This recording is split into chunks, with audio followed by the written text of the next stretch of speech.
കാറ്റത്തേക്കിളിക്കൂട് സീരിയലിൻ്റെ അടുത്ത ആഴ്ചയിലെ മുഴുവൻ എപ്പിസോഡ് റിവ്യൂ ആണ് പറയുന്നത്. അപ്പോൾ വീഡിയോയിലേക്ക് പോകുന്നതിന് മുൻപായിട്ട് തന്നെ നിങ്ങൾക്ക് ഈ ഒരു ചാനൽ ഇഷ്ടമാവുകയാണെങ്കിൽ ഒരു ലൈക്കും ഹൈപ്പൊക്കെ തന്ന് സപ്പോർട്ട് ചെയ്യാൻ മറക്കല്ലേ കേട്ടോ. അങ്ങനെ സുനന്ദയുടെ വിവാഹ നിശ്ചയത്തിൻ്റെ കാര്യം അറിഞ്ഞ സമയത്തിന് സുഭാഷിന് ആകെ വിഷമാവുന്നുണ്ട്. സുഭാഷിൻ്റെ വിഷമം കണ്ടു കഴിഞ്ഞപ്പോൾ മറ്റുള്ളവർക്കൊന്നും അത് സഹിക്കാനാവുന്നില്ല. അങ്ങനെ വിവാഹ നിശ്ചയത്തിൻ്റെ അന്ന് സുഭാഷ് ഇങ്ങനെ തകർന്ന് വിഷമിച്ചിരിക്കുന്നത് കണ്ടപ്പോൾ സുബീഷ് അങ്ങോട്ടേക്ക് വന്ന് ചോദിക്കുന്നുണ്ട്, നികേഷിനോട് പറയുന്നുണ്ട്, കണ്ടില്ലേ സുഭാഷ് ഏട്ടന് നല്ല സങ്കടമുണ്ടടാ. പിന്നീട് അവർ സുഭാഷ് ഏട്ടനടുത്ത് പോയിട്ട് ആശ്വസിപ്പിക്കാനൊരു ശ്രമം നടത്തി. ആ സമയത്തിന് സുഭാഷ് പറയുന്നുണ്ട്, എനിക്ക് നല്ല പേടിയുണ്ട്. കാരണം സുനന്ദയുടെ വിവാഹം കഴിക്കാൻ പോകുന്നത് ആരാണ്, എങ്ങനെയുള്ളവനാണെന്നൊന്നും എനിക്കറിയില്ല. ഒരു പക്ഷേ അവൻ നല്ലവനായിരിക്കുമോ? അത് കേട്ടപ്പോൾ സുധീഷ് പറയുന്നുണ്ട്, ഓ അത്രയുള്ള കാര്യം, ഞാനൊരു പണി ചെയ്യാം, അവൻ്റെ ഫോട്ടോസൊക്കെ എങ്ങനെയെങ്കിലും ഒപ്പിച്ച് കൊണ്ടുവന്നിട്ട് സുഭാഷ് ഏട്ടനെ കാണിക്കാമെന്ന് പറയും. ഫോട്ടോസോ? അതെന്തിനായെന്ന് സുഭാഷ് ചോദിച്ചപ്പോൾ, അതെ പിന്നെ അവൾക്കതിൽ സന്തോഷമുണ്ടോ എന്ന് പോലും എനിക്കറിയില്ല എന്ന് അവൻ പറഞ്ഞു. അതൊന്നും ഓർത്തുകൊണ്ട് സുഭാഷ് ഏട്ടൻ വിഷമിക്കേണ്ട, ഞാൻ പോയിട്ട് ഫോട്ടോസ് എടുത്ത് വരാമെന്നൊക്കെ പറഞ്ഞ് സുഭാഷ് ഉറപ്പിച്ച് പറഞ്ഞ് അവിടെ നിന്നും പോവാണേ. അതൊന്നും ഓർത്ത് സുഭാഷ് ഏട്ടൻ വിഷമിക്കേണ്ട, ഞാൻ പോയിട്ട് ഫോട്ടോസൊക്കെ എടുത്തോണ്ട് വരാമെന്ന് സുഭാഷ് പറഞ്ഞു. അത് കേട്ടപ്പോൾ സുഭാഷിന് ചെറിയൊരു അന്താളിപ്പായിരുന്നു. ഇവനിത് എന്തിന്റെ സാഹസത്തിനാണ് പോകുന്നത് എന്നാണ് സുഭാഷ് ഏട്ടൻ ഓർക്കുന്നത്. പിന്നീട് സുധീഷ് വന്ന് നികേഷിനോടും ഹരീഷിനോടും നിധിയോടൊക്കെ ഇതിനെക്കുറിച്ച് പറയാണ്. അന്നേരം നികേഷ് ചോദിക്കുന്നുണ്ട്, അല്ല നീ അങ്ങോട്ടേക്ക് ചെന്നാൽ അവർ നിന്നെ അടുത്തേക്ക് പോലും അടുപ്പിക്കില്ലല്ലോ എന്ന് ചോദിക്കും. അതൊക്കെ നീ കണ്ടോ, ഈ സുധീഷ് ആരാണെന്ന് നിനക്കൊന്നും അറിയില്ലല്ലോ എന്ന് അവൻ ഒരു മാസ് ഡയലോഗ് അങ്ങ് അടിച്ചു. അങ്ങനെ സുധീഷ് നേരെ സുനന്ദയുടെ വീട്ടിലേക്ക് അങ്ങോട്ട് കയറി ചെല്ലാണ്. അങ്ങോട്ടേക്ക് കയറി ചെല്ലാനൊന്നും പറ്റില്ലല്ലോ, അതുകൊണ്ട് ഒരു മാസ്ക് ഒക്കെ വെച്ചിട്ട് ഹെയർ സ്റ്റൈലൊക്കെ മാറ്റി പിടിച്ചു. ഒരു കണ്ണടയൊക്കെ വെച്ച് കണ്ടാൽ ആരും തിരിച്ചറിയാത്തൊരു വേഷത്തിലായിരിക്കട്ടെ സുധീഷ് കയറി പോകുന്നത്. ഒരു കാരണവശാലും അവർക്കൊരിക്കലും ഒരു സംശയം തോന്നാൻ പാടില്ലല്ലോ. ആ സമയത്ത് സുഭാഷ് അവിടെ വല്ലാതെ വിഷമിച്ചിരിക്കുകയായിരിക്കും. അന്നേരം നികേഷ് പറയുന്നുണ്ട്, സുഭാഷ് ഏട്ടന് വിഷമം കണ്ടിട്ട് പാവം തോന്നുന്നുണ്ട്, നല്ല സങ്കടം വരുന്നുണ്ട് എന്ന് പറയും. ഹരീഷ് പറയുന്നുണ്ട്, എല്ലാവർക്കും നല്ല വിശപ്പും തുടങ്ങിയിട്ടുണ്ട്, നമുക്ക് ഏതായാലും ആഹാരം ഉണ്ടാക്കാമെന്ന് പറയും. നിധി ചോദിക്കുന്നുണ്ട്, നമുക്കോ എന്ന്. അതെ, നമുക്ക് ബിരിയാണി ഉണ്ടാക്കാമെന്ന് ഹരീഷ് പറഞ്ഞു. അല്ല, ബിരിയാണി ഉണ്ടാക്കാനൊക്കെ നിനക്കറിയോ എന്ന് നിധി ചോദിച്ചപ്പോൾ, നമുക്ക് നെറ്റിലൊക്കെ നോക്കിയിട്ട് അതങ്ങ് ചെയ്യാമെന്ന് പറയും. അങ്ങനെ കുറച്ച് കാര്യങ്ങളൊക്കെ സുഭാഷ് ഏട്ടൻ്റെ കൂടെ നിന്ന് പഠിച്ചിട്ടുണ്ട് എന്നും പറയാണ് അവന്. അങ്ങനെ അവർ ബിരിയാണി ഉണ്ടാക്കാനായിട്ട് തുടങ്ങാണ്. അതിനു വേണ്ട സാധനങ്ങളൊക്കെ അരിഞ്ഞു വെക്കാൻ ഹരീഷും നികേഷും ഒക്കെ കൂടെ സഹായിച്ചു. അങ്ങനെ അവരെല്ലാം തന്നെ കാര്യങ്ങളൊക്കെ സെറ്റ് ചെയ്തു. ഈ സമയത്തിന് നിധി ഗ്യാസ് ഓണാക്കി കത്തിക്കാൻ നോക്കിയപ്പോൾ ഗ്യാസ് കത്തുന്നില്ല. അപ്പോഴാണ് മനസ്സിലായത് ഗ്യാസ് തീർന്നു പോയി എന്ന്. ഇനി എന്ത് ചെയ്യണമെന്ന് അവർക്കൊരു എത്തും പിടിയുമുണ്ടായിരുന്നില്ല. കാരണം ഗ്യാസ് തീർന്നു, വേറെ എക്സ്ട്രാ കുറ്റിയുമില്ല. ഇനി സുഭാഷിനോട് ചോദിക്കാനും ഒരു മടി. ഒടുവിൽ നികേഷ് പറയുന്നുണ്ട്, നമുക്ക് പുറത്തുനിന്ന് മേടിക്കാമെന്ന്. അങ്ങനെ മേടിക്കാമെന്ന് വെച്ചാൽ കുറേ അധികം ചിക്കനൊക്കെ ഉണ്ടായിരുന്നു, അത് വെക്കാൻ ഫ്രിഡ്ജും കാര്യങ്ങളും ഒന്നുമില്ല. അപ്പോൾ പിന്നെ ഇനി എന്ത് ചെയ്യും? പുറത്തു നിന്ന് വാങ്ങിക്കഴിച്ചാൽ ഇതൊക്കെ വേസ്റ്റ് ആയി പോവില്ലേ? ഗ്യാസ് ഇല്ലാത്തത് കൊണ്ട് ഉണ്ടാക്കാനും പറ്റില്ല. ആകെപ്പാടെ ഒരു കൺഫ്യൂഷനായി ഇവർക്ക്. ഇതേ സമയത്തായിരിക്കട്ടെ സുധീഷ് നേരെ സുനന്ദയുടെ വീട്ടിലേക്ക് കയറി ചെല്ലുന്നത്. അവിടെ വീഡിയോ ഷൂട്ട് ചെയ്യാനായിട്ട് ക്യാമറാമാനും ആൾക്കാരൊക്കെ ഉണ്ടായിരുന്നു. സുധീഷ് പതിയെ അവരുടെ അടുത്തേക്ക് പോയി നിന്നു. അപ്പോൾ അവിടുത്തെ ഒരാൾ ചോദിക്കുന്നുണ്ട്, അല്ല ചേട്ടൻ എന്താ കാര്യം എന്നൊക്കെ ആണോ, അത് പെണ്ണിന്റെ വീട്ടുകാരാണോ അതോ ചെക്കന്റെ ഭാഗത്തു നിന്നാണോ എന്ന് ചോദിച്ചപ്പോൾ അവൻ പറഞ്ഞു, ഞാൻ പെണ്ണിന്റെ വീട്ടുകാരുടെ കൂടെയുള്ളതാണ് എന്ന്. ഇങ്ങനെ സുധീഷ് അവിടെ പമ്മി പമ്മി നിൽക്കായിരിക്കും. ആ സമയത്തിന് ഗംഗാധരൻ അത് കണ്ടു. ഇവനെ കണ്ടിട്ട് നല്ല പരിചയം തോന്നുന്നുണ്ടല്ലോ എന്നിങ്ങനെ ചിന്തിക്കാണ്. അന്നേരം തങ്കപ്പൻ അങ്ങോട്ടേക്ക് വന്നു.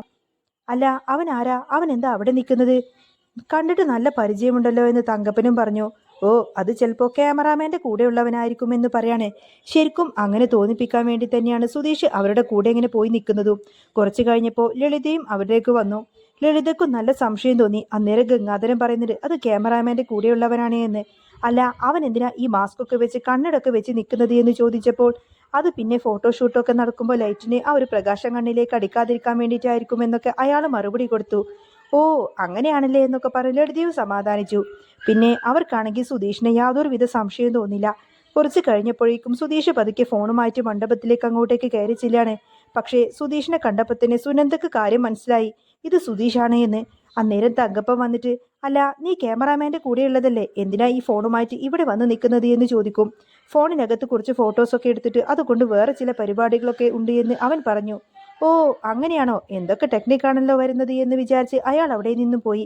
അന്നേരം സുനന്ദയുടെ ഭാവി വരൻ അവൻ്റെ കൂട്ടുകാരനെ കണ്ടു. അയ്യോ ഒരു മിനിറ്റ്, ഞാനിപ്പോൾ വരാമെന്ന് പറഞ്ഞു കൊടുത്തിട്ട് അവൻ്റെ അടുത്തേക്ക് അങ്ങ് പോയി. ആ സമയം സുനന്ദയുടെ അടുത്ത് സുധീഷ് പാളി ചെന്നു. സുധീഷിനോട് സുനന്ദ ചോദിച്ചു, നീ എന്തിനാ ഇങ്ങോട്ടേക്ക് വന്നത് എന്ന്, ഈ മാസ്ക് ഒക്കെ വെച്ച് നിന്നെ എങ്ങാനും അവർ പിടികൂടിയാലോ എന്ന് ചോദിക്കും. അന്നേരം സുധീഷ് പറയുന്നുണ്ട്, നിന്നെ ഞാനൊന്ന് കാണാൻ വേണ്ടി വന്നതാണെന്ന് പറയും. കാണാനോ എന്ന് അവൾ ചോദിച്ചപ്പോൾ, അതെ കാണാൻ വന്നതാണ്, എന്നാലും ഞങ്ങൾ എല്ലാവരെയും പറ്റിച്ച് നീ അവിടെ നിന്ന് കടന്നു കളഞ്ഞില്ലേ? ക്ഷേത്രത്തിലേക്ക് വരാമെന്ന് പറഞ്ഞ് ഞങ്ങൾ എല്ലാവരും അവിടെ പോസ്റ്റ് അടിപ്പിച്ചില്ലേ? എന്നിട്ടിപ്പോ നീ മറ്റൊരു കല്യാണം കഴിച്ചിട്ട് സുഖമായിട്ട് ജീവിക്കാൻ പോവല്ലേ എന്നൊക്കെ ചോദിക്കുകയാണ് അവൻ. സുനന്ദക്ക് എന്ത് ചെയ്യണമെന്ന് പോലും അറിയില്ല. വല്ലാത്ത ശ്വാസം മുട്ടി നിൽക്കായിരുന്നു അവൾ. അന്നേരം ഭാവി വരൻ അങ്ങോട്ടേക്ക് വരികയും അവർ രണ്ടുപേരും ചേർന്ന് നിൽക്കുകയും ചെയ്തു. ആ നേരം സുധീഷ് പറയുന്നുണ്ട് ഒരു ഫോട്ടോ എടുത്തോട്ടെ എന്ന്. അങ്ങനെ ഫോണിൽ 2-3 ഫോട്ടോസും കാര്യങ്ങളൊക്കെ അവൻ അങ്ങ് എടുക്കുന്നുണ്ട്. എന്നിട്ട് ഒന്നും അറിയാത്ത ഭാവത്തിൽ പെട്ടെന്ന് തന്നെ അവിടെ നിന്നങ്ങ് തടി തപ്പി. ഇതേ സമയത്തിന് സുഭാഷ് നിധിയുടെ അടുത്തേക്ക് വന്നു. എന്നിട്ട് എന്താ ഒരു പന്തികേടെന്ന് ചോദിക്കും. അത് പിന്നെ ഗ്യാസ് തീർന്നു പോയി എന്ന് പറയാണ് സുഭാഷ് ഏട്ടനോട്. ഓ അതാണോ കാര്യം? ഇന്ന് ഞായറാഴ്ച കൂടിയല്ലേ, ഇനി ഗ്യാസ് നാളെ കിട്ടത്തുള്ളൂ എന്ന് സുഭാഷ് പറയാണ്. അല്ല ഇനിയിപ്പോ എന്ത് ചെയ്യും സുഭാഷ് ഏട്ടാ എന്ന് ചോദിച്ചപ്പോ ഒരു പണി ചെയ്യാം, പുറത്തു വെച്ച് ഞാൻ ഉണ്ടാക്കി തരാമെന്ന് പറയും. കുറച്ച് വിറകും കാര്യങ്ങളൊക്കെ ഉണ്ടല്ലോ എന്ന് അവൻ പറയാണ്. നിധി പറയുന്നുണ്ട് എന്നാ പിന്നെ ഞങ്ങൾ ഉണ്ടാക്കിക്കോളാമെന്ന് പറയും. ഏയ് അതൊന്നും വേണ്ട, നിങ്ങൾക്ക് അതിനെക്കുറിച്ച് ഒന്നും അറിയില്ലല്ലോ, ഞാൻ തന്നെ റെഡിയാക്കി തരാമെന്ന് പറയാണ് സുഭാഷ്. അങ്ങനെ സുഭാഷ് തന്നെ പുറത്തു വെച്ചിട്ട് ബിരിയാണിയൊക്കെ അവർക്ക് ഉണ്ടാക്കി കൊടുക്കുന്നുണ്ട്. ഈ സമയത്ത് തന്നെ ഭാസ്കരൻ സുനന്ദയുടെ വീട്ടിലേക്ക് വരുന്നതും കണ്ടുകൂട്ടത്തിന് അവരെല്ലാവരും ആകെ ഞെട്ടിപ്പോയി. ദൈവമേ, ഭാസ്കരനല്ലേ ഇനിയിപ്പോ വല്ല പ്രശ്നവും ഉണ്ടാക്കാനാണോ വന്നിരിക്കുന്നത് എന്ന് അവർ വിചാരിച്ചു. പക്ഷേ ഭാസ്കരൻ അങ്ങോട്ടേക്കൊന്ന് നോക്കി എന്നല്ലാതെ പ്രശ്നത്തിനൊന്നും തന്നെ പോയില്ല. പിന്നീട് ഭാസ്കരൻ നേരെ ചായക്കടയിലേക്കാണ് വരുന്നത്. അവിടെ വെച്ചാണ് ബ്രോക്കറെ കാണുന്നത്. ബ്രോക്കറോട് സംസാരിച്ചു ഭാസ്കരൻ ചോദിച്ചു, എൻ്റെ മോനൊരു പെണ്ണിനെ നോക്കാമെന്ന് പറഞ്ഞിട്ട് നീ കുറേ മാലമായല്ലോ, പറ്റിച്ച് നടക്കുകയാണല്ലോ, ഇതുവരെ ഒരുത്തനെ പോലും കണ്ടിട്ടില്ലല്ലോ എന്ന് പറയും. അയ്യോ ഭാസ്കരേട്ടാ, ഞാൻ അങ്ങോട്ടേക്ക് വരാനിരിക്കുമായിരുന്നു. ഒരു പെണ്ണുണ്ട്, 2-3 ദിവസത്തിനുള്ളിൽ വന്ന് പറയാമെന്ന് കരുതിയതാണ്. പക്ഷേ നിങ്ങളുടെ മോന് ഇഷ്ടപ്പെടുമോ എന്നൊന്നും അറിയില്ല എന്ന് ബ്രോക്കർ പറഞ്ഞു. ഇത് കേട്ടപ്പോൾ ഭാസ്കരൻ പറയുന്നുണ്ട്, നീ ആലോചന കൊണ്ടുവാ, ബാക്കിയൊക്കെ ഞാൻ നോക്കാം. വെറുതെ ഉടായ്പ കേസുമായിട്ട് അങ്ങോട്ടേക്ക് വന്നേക്കരുത് എന്ന് ഭാസ്കരൻ താക്കീതും കൊടുത്തു. അന്നേരം ബ്രോക്കർ പറയുന്നുണ്ട്, അതൊക്കെ പറയാം, പക്ഷേ നിങ്ങളുടെ കുടുംബത്തെക്കുറിച്ച് അന്വേഷിച്ച് കഴിയുമ്പോൾ ആരും പെൺകുട്ടിക്ക് തരാനൊന്നും തയ്യാറാവുന്നില്ലല്ലോ. നേരത്തെ ഒരു പെൺകുട്ടി വന്നതായിരുന്നുവെന്നും അപ്പോൾ നിങ്ങളുടെ മോന് സമ്മതമില്ലായിരുന്നുവെന്നും പറയും. ശരി ശരി, എന്തായാലും നടക്കട്ടെ എന്ന് പറഞ്ഞ് ഭാസ്കരൻ അവിടെ നിന്ന് പോവാണ്. ഇതേ സമയത്തായിരിക്കും സുധീഷ് വീട്ടിലേക്ക് കയറി വരുന്നത്. സുധീഷ് വന്നിട്ട് ആ ഒരു ഫോട്ടോസൊക്കെ കാണിച്ചു കൊടുക്കും. നികേഷിനോടും ഹരീഷിനോടൊക്കെ പറയുന്നുണ്ട്, നോക്കടാ ഇത് കണ്ടോ, ഇതിനേക്കാൾ 100 പവറാണ് നമ്മുടെ ചേട്ടനെന്ന് അവൻ പറയും.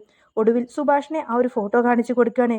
അത് കണ്ടപ്പോൾ സുഭാഷിന്റെ ഉള്ളിൽ വല്ലാത്തൊരു സമാധാനം വന്നു. സുനന്ദ നല്ല സന്തോഷത്തോടെ നിൽക്കുന്നത് കണ്ടപ്പോൾ അവൾക്ക് നല്ലൊരു ജീവിതം കിട്ടിയാൽ മതി, എനിക്കത് മാത്രമേ ഉള്ളൂ എൻ്റെ ആഗ്രഹം എന്ന് പറയാണ് സുഭാഷ് ഏട്ടൻ. ഇത് കേട്ടപ്പോൾ സുധീഷ് ചോദിക്കുന്നുണ്ട്, ഇപ്പൊ ചേട്ടന് സമാധാനമായല്ലോ, എനിക്കിപ്പോൾ ആശ്വാസമായി എന്ന് പറയാണ് സുഭാഷ്. സുഭാഷിന്റെ മനസ്സ് അങ്ങനെയാണ്. തനിക്കെന്ത് സംഭവിച്ചാലും വേണ്ടില്ല, താൻ സ്നേഹിക്കുന്നവർക്ക് ഒന്നും സംഭവിക്കരുത്. അതിനുശേഷം സുഭാഷ് നേരെ പോയിട്ട് ബിരിയാണിയുടെ ബാക്കി കാര്യങ്ങളെല്ലാം ഉണ്ടാക്കി ബിരിയാണി സെറ്റാക്കിയതിനു ശേഷം എല്ലാവർക്കും നന്നായിട്ട് വിളമ്പിക്കൊടുത്തു. എല്ലാവർക്കും അത് ഭയങ്കര ഇഷ്ടമായി. രാത്രി ആയപ്പോൾ സുഭാഷും സുധീഷും സംസാരിച്ചിരിക്കുകയാണ്. സുധീഷ് ചോദിക്കുന്നുണ്ട്, അല്ല ചേട്ടന് വിഷമമൊന്നും ഇല്ലേ എന്ന്. എന്തിനു എന്ന് സുഭാഷ് ചോദിച്ചപ്പോൾ സുനന്ദയുടെ വിവാഹമെന്ന് അവൻ പതുക്കെ പറഞ്ഞു. ഏയ് അതെനിക്ക് വിധിച്ചിട്ടുള്ളതാ, അതുകൊണ്ട് അതിൽ ടെൻഷൻ അടിച്ചിട്ട് കാര്യമൊന്നുമില്ല. അവൾക്ക് നല്ലൊരു ബന്ധം കിട്ടിയാൽ ഞാൻ ഒരുപാടധികം സന്തോഷിക്കുന്നു എന്ന് പറയാണ് അവന്. സുധീഷിന് അത് അത്ര തന്നെ വിശ്വാസം വന്നില്ല. ചേട്ടന്റെ മനസ്സിൽ നല്ല വിഷമമുണ്ട് എന്ന് അവനറിയാം. ആ സമയത്താണ് സുധീഷിന്റെ ഫോണിലേക്ക് ഒരു കോള് വരുന്നത്. അവൻ അത് അറ്റൻഡ് ചെയ്ത് സംസാരിച്ചു കൊണ്ടിരുന്നു. കുറച്ചു കഴിഞ്ഞ് സുഭാഷ് പറഞ്ഞു, എടാ ഞാൻ പോയി കിടക്കട്ടെ. സുഭാഷേട്ടൻ എന്താ ഇത്ര ധൃതി എന്ന് സുധീഷ് ചോദിക്കുമ്പോൾ ഒന്നുമില്ല എന്ന് പറഞ്ഞു. സുഭാഷിന്റെ ഫോൺ അടിച്ചു. നോക്കിയപ്പോൾ അത് കോഫി ഷോപ്പിൽ നിന്നും വന്ന ആ ഒരു പെണ്ണാണ്. എടാ ഇതാ പെണ്ണാണെന്ന് തോന്നുന്നു, ഇങ്ങതാ ഞാൻ സംസാരിക്കാമെന്ന് പറയാണ് സുധീഷ്. കോൾ എടുക്കണ്ട എന്ന് സുഭാഷ് പറഞ്ഞുവെങ്കിലും സുധീഷ് അത് വാങ്ങി സംസാരിച്ചു. സുഭാഷ് ആയിട്ടായിരിക്കും സുധീഷ് സംസാരിക്കുന്നത്. പിന്നെ കുറേ അധികം വർത്തമാനമൊക്കെ പറഞ്ഞു. സുഭാഷ് വേണ്ടടാ എന്ന് പറയുന്നുണ്ടെങ്കിലും സുധീഷ് നിർത്തുന്നില്ല. ആ പെൺകുട്ടി ചോദിച്ചു, കോഫി ഷോപ്പിൽ വന്നപ്പോൾ ചേട്ടൻ ഇങ്ങനെയൊന്നും അല്ലായിരുന്നല്ലോ എന്ന് ഇങ്ങനെയൊന്നും എന്നോട് സംസാരിച്ചിരുന്നില്ലല്ലോ എന്ന് ചോദിക്കും. അന്നേരം എനിക്ക് വല്ലാത്ത ടെൻഷനായിരുന്നു, നിന്നെ ആദ്യമായിട്ട് കണ്ടതിൻ്റെ സങ്കോചം.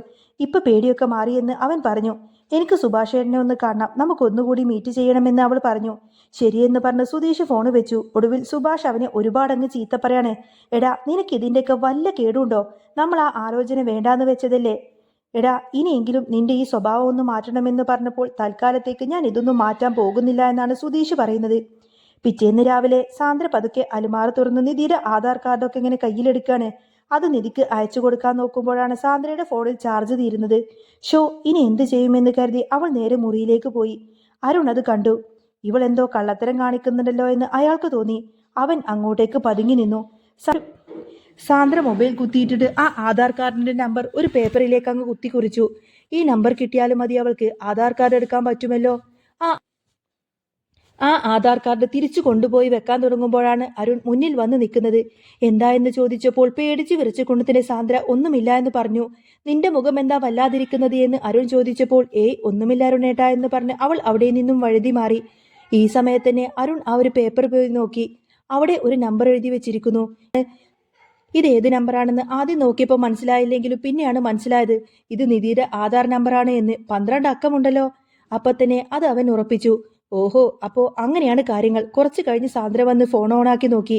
ആ നമ്പർ നിധിയുടെ ഫോണിലേക്ക് അയച്ചു കൊടുത്തു. പക്ഷേ അവിടെ വലിയൊരു ട്വിസ്റ്റ് തന്നെ സംഭവിക്കുന്നുണ്ട്. അത് സാന്ദ്ര അറിഞ്ഞില്ല. ആധാർ നമ്പർ കിട്ടിയപ്പോൾ നിധിക്ക് ഭയങ്കര സന്തോഷമായി. അവൾ ഓടിച്ചെന്ന് സുധീഷിനോട് പറയുന്നുണ്ട്, എനിക്ക് ആധാർ നമ്പർ കിട്ടിയെന്ന്. ഇത് വെച്ച് എനിക്ക് കാർഡ് എടുക്കാനും പറ്റും. ഇതില്ലായിരുന്നുവെങ്കിൽ ഇതിന്റെ പേരിൽ എത്രമാത്രം ഞാൻ ടെൻഷൻ അടിച്ചതാണെന്ന് അറിയോന്നൊക്കെ പറയാൻ അവൾ. സുധീഷിന് അതൊക്കെ കേട്ടപ്പോൾ ഭയങ്കര പേടിയായി. എങ്ങനെയെങ്കിലും നിധിയെ കയ്യിലെടുക്കണമെന്നിങ്ങനെ വിചാരിച്ചിരിക്കുമ്പോഴാണ് ഇങ്ങനൊരു സംഭവം. ഇനിയിപ്പോ ഇവളെങ്ങാനും എവിടെ നിന്നും പോകുമോ എന്നൊക്കെ ചിന്തിച്ചുകൊണ്ട് തന്നെ സുധീഷ് ആകെ സങ്കടത്തിലായി. നിധി ആധാർ കാർഡ് എടുക്കാൻ പോകാൻ തുടങ്ങിയപ്പോൾ സുധീഷ് പറഞ്ഞു, ഞാനും കൂടെ വരാമെന്ന്. വേണ്ട, ഞാൻ ഒറ്റക്ക് പൊയ്ക്കോളാമെന്ന് പറഞ്ഞപ്പോൾ, നിനക്ക് കടകളൊന്നും അറിയില്ലല്ലോ, ഞാൻ വരാമെന്ന് അവൻ നിർബന്ധം പറഞ്ഞു. അങ്ങനെ അവർ രണ്ടുപേരും ചേർന്ന് നമ്പർ കൊടുത്തു. അപ്പോൾ അവിടുത്തെ ഒരാൾ പറഞ്ഞു ഒരു OTP വരും, അത് പറഞ്ഞു തരാൻ പറയും. ആധാർ കാർഡ് കൊടുത്തപ്പോൾ നമ്പറിലേക്ക് OTP വരുമെന്ന് പറഞ്ഞപ്പോൾ നിധി ആകെ പെട്ടുപോയി. കാരണം ആ നമ്പർ അവൾ പണ്ടേ കളഞ്ഞതാണ്. ഇപ്പൊ കയ്യിലുള്ളത് നികേഷ് എടുത്തു കൊടുത്ത ആ ഒരു മറ്റേ സിം കാർഡാണ്. ആ പഴയ നമ്പർ ഇല്ലാത്ത ഒന്നും ചെയ്യാൻ പറ്റില്ല എന്ന് കേട്ടപ്പോൾ നിധി ആകെ തകർന്നു പോയി. പക്ഷേ സുധീഷിന്റെ ഉള്ളിൽ ഭയങ്കര സന്തോഷമായിരുന്നു. ഹാവു, രക്ഷപ്പെട്ടു. ഇങ്ങനെയെങ്കിലും ഇവൾ തന്റെ അടുത്ത് തന്നെ നിൽക്കുമല്ലോ എന്ന് ചിന്തിച്ചുകൊണ്ട് തന്നെ സുധീഷിന് ഭയങ്കര സങ്കടമായി. ഹാവു, രക്ഷപ്പെട്ടു. ഇനിയെങ്കിലും ഇവൾ തന്റെ അടുത്ത് തന്നെ നിൽക്കുമല്ലോ എന്നൊക്കെ ചിന്തിച്ചുകൊണ്ട് തന്നെ സുധീഷിന് ഭയങ്കര സന്തോഷമാണെങ്കിലും നിധി ആകെ സങ്കടപ്പെട്ട് അവിടെ നിന്ന് തിരികെ ഇറങ്ങാണ്. ഇതേ സമയത്ത് തന്നെ OTP ചെന്നത് നേരെ സാന്ദ്രയുടെ ഫോണിലേക്കായിരിക്കും. അരുൺ ചോദിക്കുന്നുണ്ട്, എന്താ നീ ഈ ഫോൺ നോക്കുന്നത് എന്ന്. സാന്ദ്ര പറഞ്ഞു, ഞാൻ ആധാർ ഒന്നും നോക്കിയിട്ടില്ലല്ലോ, പിന്നെ എന്തിനാണ് ഇങ്ങനെ മെസ്സേജ് ഒക്കെ വന്നത് എന്ന് പറയും. അപ്പോഴേക്കും അരുൺ ചോദിച്ചു, നീ ഇവിടെ ഒരു പേപ്പറിൽ നമ്പർ എഴുതി വെച്ചിരുന്നില്ലേ, അത് ആരുടേതാണ്? നിധിക്ക് അവളുടെ ആധാർ നമ്പർ കൊടുക്കാനല്ലേ നീ ശ്രമിച്ചത്. പക്ഷേ അതിൻ്റെ ഇടയ്ക്കൊരു ട്വിസ്റ്റ് ഉണ്ട്. ഞാനെന്താ ചെയ്തതെന്നറിയോ? ആ നമ്പർ ഞാനങ്ങ് മാറ്റിയിട്ട് നിന്റെ ആധാർ നമ്പറാണ് ആ പേപ്പറിൽ എഴുതി വെച്ചത് എന്ന് പറയും. നീ നിന്റെ ആധാർ നമ്പർ തന്നെയാണ് അവൾക്ക് അയച്ചു കൊടുത്തത്, അതുകൊണ്ട് നിന്റെ ഫോണിലേക്കാണ് OTP വന്നത് എന്ന് പറയാണ് അരുൺ. സാന്ദ്രയ്ക്ക് പിന്നെ ഒന്നും മിണ്ടാൻ പറ്റുന്നില്ല. ഞങ്ങൾ ഇത്രയൊക്കെ പറഞ്ഞിട്ടും നിനക്ക് അനുസരിക്കാൻ പറ്റുന്നില്ലേ എന്നൊക്കെ ചോദിച്ച് അരുൺ അങ്ങ് ദേഷ്യപ്പെട്ടു. അവൾക്ക് ആധാർ കാർഡ് എടുത്തു കൊടുത്തിട്ട് അവളെ രക്ഷപ്പെടുത്താൻ നോക്കുന്നത് ഈ ജന്മത്ത് നടക്കില്ല എന്നും അവൻ ആക്രോശിച്ചു.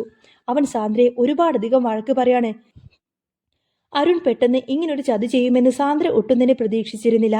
പിന്നീട് കാണിക്കുന്നത് ബ്രോക്കർ സുധീഷിനെ കാണുന്നുണ്ട്. ഒരു നല്ല ആലോചന വന്നിട്ടുണ്ട് എന്ന് പറയും. സുധീഷ് ചോദിക്കുന്നുണ്ട്, നീ കൊണ്ടുവന്നതൊന്നും നടക്കുന്നില്ലല്ലോ എന്ന്. ആ പഴയ പെൺകുട്ടി സുഭാഷേട്ടനെ ഇപ്പോഴും ഇഷ്ടമാണെന്ന് ബ്രോക്കർ പറഞ്ഞു. പക്ഷേ സുഭാഷ് അല്ലേ അത് വേണ്ടാന്ന് വെച്ചത്. അതിന് കാരണം അവർക്ക് വേറെ മാറി താമസിക്കണം എന്നുള്ള നിബന്ധനയുണ്ടായിരുന്നു എന്നതായിരുന്നു. ആ പെൺകുട്ടിക്ക് ഇപ്പോഴും താല്പര്യമുണ്ട്. സുഭാഷേട്ടൻ മാറി താമസിച്ചാൽ മതിയെന്ന് പറയും. ഇത് കേട്ടപ്പോൾ സുധീഷും നികേഷും ഒക്കെ ഒന്ന് ആലോചിച്ചു. നമുക്ക് അവിടെ പോയിട്ടൊന്ന് സംസാരിച്ചാലോ എന്ന് ചോദിക്കും. ഒടുവിൽ സുധീഷും നിധിയും കൂടിയിട്ട് ആ വീട്ടിലേക്ക് ചെന്നു. കവിത എന്നായിരുന്നു ആ ഒരു പെണ്ണിന്റെ പേര്. കവിത പറയുന്നുണ്ട്, എനിക്ക് ആ വീട്ടിൽ താമസിക്കാൻ ഒട്ടും താല്പര്യമില്ല, വേറെ വീട് എടുക്കുകയാണെങ്കിൽ എനിക്ക് സമ്മതമാണെന്ന് പറയും. അവർ തിരിച്ചു വന്ന് നികേഷിനോടും ഹരീഷിനോടൊക്കെ കാര്യങ്ങൾ പറഞ്ഞു. നികേഷിന് അത് കേട്ടപ്പോൾ ഭയങ്കര വിഷമമായി. സുഭാഷേട്ടൻ ഈ വീട് വിട്ടു പോകണ്ട എന്ന് അവൻ പറഞ്ഞു. പക്ഷേ മറ്റുള്ളവർ പറഞ്ഞത് നമ്മുടെ കാര്യം മാത്രം നോക്കിയാൽ പോരല്ലോ. സുഭാഷേട്ടൻ പാവം നമുക്ക് വേണ്ടിയിട്ട് ജീവിതം പോലും കളഞ്ഞതല്ലേ. ഒടുവിൽ നികേഷിനെ അവർ ആ കാര്യം പറഞ്ഞ് സമ്മതിപ്പിച്ചു. പക്ഷേ സുഭാഷിനോട് ഈ ഒരു മാറ്റത്തെക്കുറിച്ചൊന്നും പറഞ്ഞിരുന്നില്ല. പിന്നീട് ഭാസ്കരന്റെ അടുത്തേക്ക് പോയിട്ട് നിധി കാര്യങ്ങളൊക്കെ പറയുന്നുണ്ട്. സുഭാഷേട്ടൻ വേറെ താമസിക്കണമെന്ന് അവര് പറയുന്നത്. അതിനെന്താ, അവൻ മാറി താമസിച്ചോട്ടെ എന്ന് ഭാസ്കരൻ പറയാണ്. അച്ഛന് വിഷമമില്ലേ എന്ന് ചോദിച്ചപ്പോൾ, നിങ്ങളൊക്കെ കല്യാണം കഴിഞ്ഞു പോയിക്കോളൂ, എനിക്കൊരു കുഴപ്പമില്ല എന്ന് പറയാണ് ഭാസ്കരൻ. അച്ഛനെ ആരു നോക്കുമെന്ന് ചോദിച്ചപ്പോൾ, ഞാൻ വേറെ കല്യാണം കഴിക്കും, അവൾ എന്നെ നോക്കിക്കോളുമെന്ന് അയാൾ തമാശ രൂപേണ പറഞ്ഞു. ഇത് കേട്ടപ്പോൾ നിധി ശരിക്കുമെന്ന് ഞെട്ടി. അച്ഛൻ വേറെ കല്യാണം കഴിച്ചാ അയാൾ അവരെ കൊല്ലുമോ എന്നുള്ള പേടി നിധിക്കുണ്ടായിരുന്നു. അവൾ ആകെ പേടിച്ചു വിറച്ചു. ഒടുവിൽ സുഭാഷേട്ടനോട് കാര്യങ്ങളൊക്കെ പറയാണ്. കവിതയുടെ വീട്ടുകാർക്ക് താല്പര്യമാണ് എന്നും ഈ ബന്ധം ഉറപ്പിക്കാമെന്നും പറഞ്ഞു. പക്ഷേ മാറി താമസിക്കുന്ന കാര്യം മാത്രം സുഭാഷേട്ടൻ അറിഞ്ഞില്ല. അങ്ങനെ അവർ വീണ്ടും വന്ന് സംസാരിച്ചു. സുഭാഷ് പണിസ്ഥലത്ത് നിൽക്കുമ്പോൾ കവിത അവനെ വിളിച്ചു. കവിതയ്ക്ക് സുഭാഷേട്ടനെ കാണണമെന്ന് പറഞ്ഞു. അവർ തമ്മിൽ കണ്ടപ്പോൾ കവിത ചോദിക്കുന്നുണ്ട്, കല്യാണം കഴിഞ്ഞ് നമുക്ക് താമസിക്കാൻ എവിടെയാണ് വീടെടുത്തത് എന്ന്. വീടോ എന്ന് സുഭാഷേട്ടൻ ചോദിച്ച് ഇങ്ങനെ അന്തം വിട്ടു നിൽക്കാണ്. നിന്റെ അനുജന്മാര് നിന്നോടൊന്നും പറഞ്ഞില്ലേ എന്ന് അവൾ ചോദിക്കാണ്. ഇല്ല എന്ന് പറഞ്ഞപ്പോൾ അവൾ പറയുന്നുണ്ട്. ഇല്ലെന്ന് പറഞ്ഞപ്പോൾ അവൾ പറയുന്നുണ്ട്, വേറെ വീടെടുത്ത് മാറുന്ന കാര്യത്തിനാണ് താൻ ഈ ഒരു കല്യാണത്തിന് സമ്മതിച്ചത്. സുഭാഷേട്ടന് അത് വലിയ വിഷമമായി പോയി. അവൻ നേരെ വീട്ടിലേക്ക് ചെന്ന് അനുജന്മാരോടൊക്കെ വഴക്കിട്ടു. എന്റെ കല്യാണം നടന്നില്ലെങ്കിലും വേണ്ടില്ല, ഞാൻ ഈ വീട് വിട്ട് ഒരിക്കലും എങ്ങോട്ടേക്കും പോകില്ല എന്ന കാര്യം സുഭാഷേട്ടൻ അങ്ങ് തീർത്തും പറഞ്ഞു. അത് കേട്ടപ്പോൾ നികേഷിന് ഒരുപാട് സമാധാനമായി. അവൻ ഓടിച്ചെന്ന് സുഭാഷേട്ടനെ അങ്ങ് കെട്ടിപ്പിടിച്ചു. എനിക്ക് നിങ്ങളാണെല്ലാം, നിങ്ങളില്ലാത്തൊരു ലോകം എനിക്കില്ല എന്ന് സുഭാഷേട്ടൻ തീർത്തും അങ്ങ് പറയാണ്. ചേട്ടനും അനുജന്മാരും പരസ്പരം കെട്ടിപ്പിടിച്ചിങ്ങനെ പൊട്ടിക്കരഞ്ഞ് നിൽക്കുമായിരിക്കും. സുഭാഷേട്ടൻ തന്റെ അനുജന്മാരെ നെഞ്ചോട് ചേർത്ത് പിടിച്ചു നിൽക്കുമ്പോൾ ദൂരെ നിന്ന് ഇതെല്ലാം തന്നെ പല്ല് കടിച്ചു നിന്ന് കാണുകയായിരുന്നു ഭാസ്കരൻ. തന്റെ അധികാരം ആ വീട്ടിൽ അവസാനിക്കുന്നു എന്ന ഭയം അയാളെ വല്ലാതെ അസ്വസ്ഥനാക്കി. നീ ഈ വീട് വിട്ടു പോകില്ലെന്ന് പറഞ്ഞല്ലോ, എങ്കിൽ ഞാൻ ഈ വീട് വിട്ടു പോയിക്കോളാം എന്നൊരു പ്രഖ്യാപനം വരെ അയാൾ നടത്തി. അങ്ങനെ ഒരു ഡ്രാമക്ക് ഭാസ്കരൻ തുടക്കമിട്ടു. പക്ഷേ ഇത്തവണ ആരും തന്നെ അയാളെ തടയാനൊന്നും വന്നില്ല എന്നത് അയാളെ കൂടുതൽ പ്രകോപിതനാക്കി.